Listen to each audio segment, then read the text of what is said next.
Halatang na-frustrated si Darvin Ham after the Lakers lost Game 2 sa isang buzzer beater ni Jamal Murray. Bumagsak ang Los Angeles Lakers sa brutal 99-101 loss sa Game 2 after leading by as much as 20 puntos sa ikatlong quarter.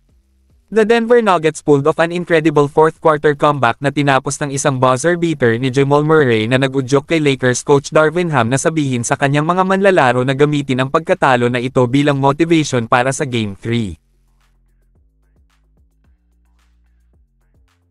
The Lakers were rolling during the game na kumukuha ng comprehensive control sa aksyon sa third quarter.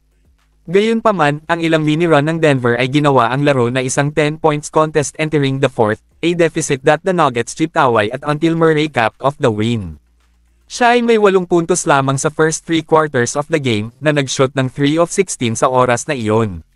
Nagtala siya ng 6 of 8 from the field sa fourth quarter at umiskor ng 12 points sa panahong iyon upang tapusin ang gabi na may 20 points at bilang hero nitong panalo ng Nuggets. Ang Lakers ay isa sa mga competitive opponents ng Nuggets nitong mga nakaraang taon, ngunit nanalo ang Nuggets sa huling 10 beses na nagharap ang mga koponang ito. The Nuggets didn't look intimidated by the scale of the comeback at any point in this game, sa paghabol sa Lakers lead. Ang head coach ng Nuggets na si Michael Malone ay pinananatiling totoo pagkatapos ng panalo na ito, na nagpapaliwanag kung paano their championship mindset leads to such success. Halos imposible para sa akin na malaman kung ano ang magagawa ng Lakers para talunin ang Nuggets. Naglaro sila ng nearly flawless na basketball para to run out the 20-point lead, ngunit ang ilang pagkakamali lang ay naging costly enough for them to completely fall apart, in the face of tremendous shot-making from the Nuggets. Ano man ang gawin ng Lakers, may response ang Nuggets.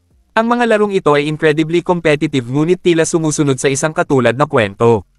Nangunguna ang Lakers, mahusay na maglaro si LeBron James, at pagkatapos ay lampasan sila ng Nuggets sa fourth quarter. The Lakers just don't have enough to fight the Nuggets consistently. Ipagdadasal nila na maiiwasan nila ang isang sweep habang pabalik ang serye sa Los Angeles para sa Game 3 at 4.